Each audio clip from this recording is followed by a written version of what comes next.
चला आता आज विचार केला होता समोसे खायचे, तर आई बोलली आपण बाहेरून समोसे नाही मागून आपण आज घरीच समोसे बनवू. तर मी समोसे बनवण्यासाठी मैदा घेतला, त्यामध्ये 2 चमचे रवा टाकला, घी टाकलं आणि ओवा आणि मीठ टाकून छानपैकी मळून घेतलं. घी मी तापून टाकलं त्यामध्ये आणि घट्टसर गोळा मळून घेतला. बटाटे उकडून घेतलेले मी. मग बटाट्याची भाजी बनवण्यासाठी मी त्यामध्ये शेंगदाणे, जिरे, मिरची, कोथिंबीर, हळद आणि मीठ टाकलं. बटाट्याची भाजी रेडी झाली. मग पीठ मळून ठेवलं होतं समोशासाठी, त्याची मी एक छोटीशी पारी लाटून घेतली. मग ती मधोमध कट केली सुरीने.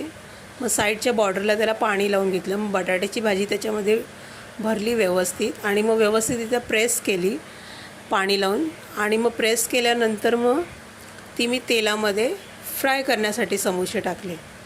सगळे समोसे तळून रेडी झाले होते.